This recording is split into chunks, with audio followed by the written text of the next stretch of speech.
So these decks are decks that I don't think you should go out of your way to craft because the nerfs are going out soon, but I do think that these are decks that you should play if you already have them. Play them before they get nerfed.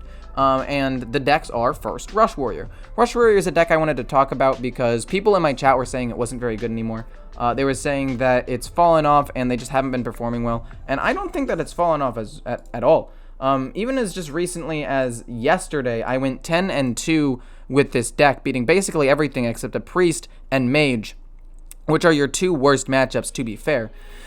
But other than that, the deck beats basically everything else. Mage you can beat a decent amount of the time, because if they don't have Devolving Missiles early to deal with like some of your early buffed minions, you can just steamroll them. And Priest, admittedly, is a really bad matchup. You most likely won't win that, but every deck has a bad matchup. Like, by that logic, Priest is a bad deck because it loses to Warlock, but Warlock kind of sucks, and that means Priest is in a good spot right now as well. But point is, I'm talking about Warrior, and the fact of the matter is, it's a very good deck to climb with right now. You have weapons to do damage, you have good pumps, you have decent resource generation with the cutting class, and things to put minions into your deck with the bumper car, athletic studies as well, and stage dive to get rush minions into your hand. It's a very good deck, highly recommend playing it.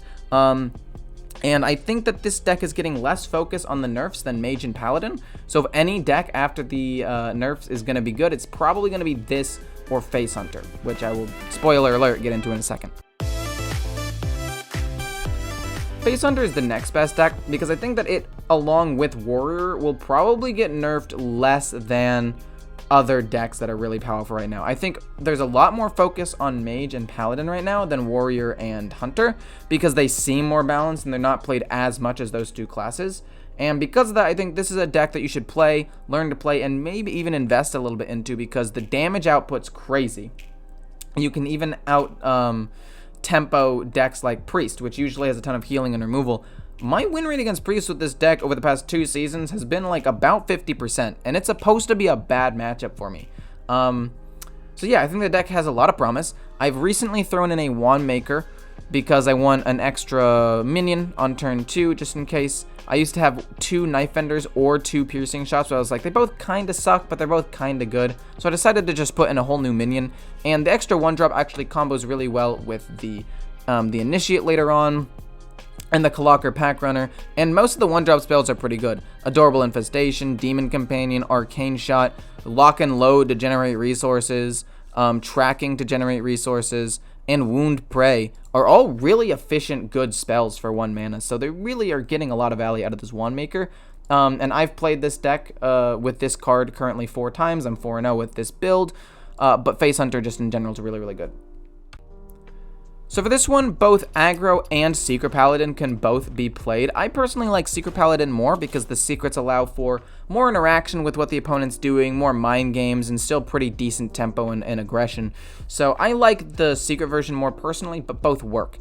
Yeah, I don't think there really needs to be much said about Secret Paladin other than the fact that you get insane value, you have really good tempo, and you have great finishing tools with some really solid weapons and Alexstrasza. And if you don't like the secret synergy, because for some reason, one reason or another, you're like, the secrets feel a little bit weak to me, you can just go full on aggro, have more minions like the Goody 2 Shields, an extra Blessing of Kings, Carol Rome, along with an Argent Protector to give some of your bigger minions Divine Shield, and just go full face. Both work, both are fine. I'll probably link both in the description for you guys.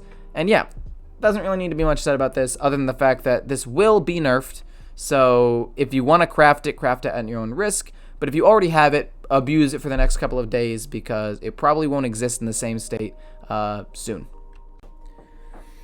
Okay, we all know my feelings about no Minion Mage. I think it's stupid. I don't like the deck at all. There's no interaction. It literally is built around not putting minions on the board like at all, basically, and just drawing through your deck faster than any other class in the game. Point is, I hate it, and I'm really glad that it's getting nerfed. But if you want to climb, it's a really solid deck. As you can see, it requires no legendaries, so it's super cheap. It's got a ton of damage. It's pretty easy to play. All you have to do is basically hard mulligan for Incanter's Flow, Refreshing Springwater, Arcane Intellect, and Font of Power, and just try to generate resources. And then late game, you burn the opponent down around turn 7 or 8, and you win.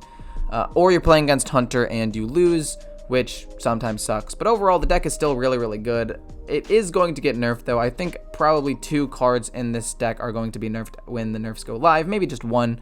Maybe just Incanter's Flow or Refreshing Springwater. But with that nerf and a buff to some of the other decks, I think that this will fall off a little bit, hopefully. But the fact that it has no legendaries means it's a pretty safe craft if you do want to end up making it. And I think that even after the nerfs and buffs, it'll still be okay. Like tier 2. So now we're getting into the more less played decks, and I think that Token Druid is probably one of the best decks that doesn't see a lot of play. Like, for a win rate as high as it has, which is like across all ranks, like 52, 53%, and it's like the 5th or 6th best deck overall, just win rate percentage wise.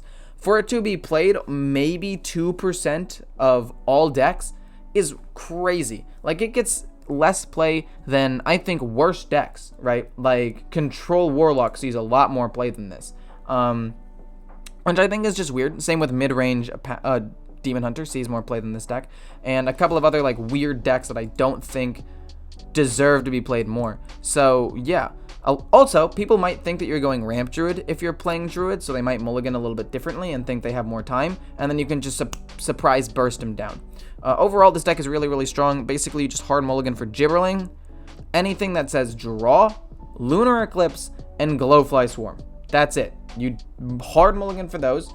You set up a board early with Gibberling, or you use your draw to allow you to have a really good turn 4 or 5 play with Glowfly Swarm. Follow it up with Arbor Up, burst him down turn 5 or 6, and then just win. Like, the deck's pretty boring and linear, but it is really effective and has no legendary, so I would recommend trying it out if you haven't already. So this deck, I might be saying something controversial here, is already one of the best decks in the game, if not the best. I genuinely think that this deck is leagues above most other decks, and the only things that really compete with it are maybe Paladin, and that's about it. Like, if you really play this deck well, maybe Mage as well if they high roll. And because of that, I think that this is in a really good spot when the nerfs go live, because the nerfs are really focusing on, like I said, Paladin and Mage, maybe a little bit on Hunter or Warrior a little bit, because those have also been dominating, but Rogue has been really strong and kind of flying under the radar because it was already nerfed really hard with the Penflinger nerf. So I think this is going to be safe from the nerfs. I don't think it's going to get buffed though, but it has a ton of damage, cool combos, insane tempo, tons of draw, and not to mention a potential OTK with Alexstrasza and Tenwu, along with some Shadow Steps and some effective or efficient Octobots, making all your cards in your hand cheaper. So overall, this deck is really, really good. I'd say it's a top 3 deck. Obviously, it requires a lot more skill to play than some of the other decks, so like it's not exactly a top 3. But for me, it's performed very, very well. So I would recommend trying this deck out. I think it's pretty safe from the nerfs. And yeah, let's jump into the last one. So the last one is some sort of Control Priest, and Giant Priest is one version of Control Priest that has the Flesh Giant and allows you to be a little bit more proactive by playing big minions on the board to pressure your opponent, which I like. Or you could go the route of just hard control, which also works. I actually got rid of that deck list, so I can't really show it to you right now. But the point is, they all work. You can basically do whatever you want with Priest as long as it's kind of control. You'll do pretty well in the most matchups because you have a lot of healing, efficient removal, and some pretty good late game and resource generation. So overall, the deck is just solid. It's hard to play. I don't think it's as good as a Rogue, but it's still solid if you want to play a more complex deck that isn't super aggro or tempo based, and a deck that is probably going to definitely not get nerfed, but probably going to see some buffs because its win rate on Hearthstone Replay is extremely low. The only reason I don't think it'll be buffed though is because it was played a lot at Grandmasters, so at the highest levels of play it's good, which means it's dangerous to buff for lower rank people, because that just means that higher rank people will be able to use those buffs and make it even stronger. So I don't think this deck is going to be buffed or nerfed at all, similar to Rogue, but with some of the other decks being nerfed and the decks that will probably be buffed being buffed, I think that this deck has a prime opportunity to be a pretty strong deck in the meta. Hopefully you guys enjoyed the video. If you did, feel free to like, comment, and subscribe. I hope you guys did enjoy, and if there are any decks you think I missed, please let me know.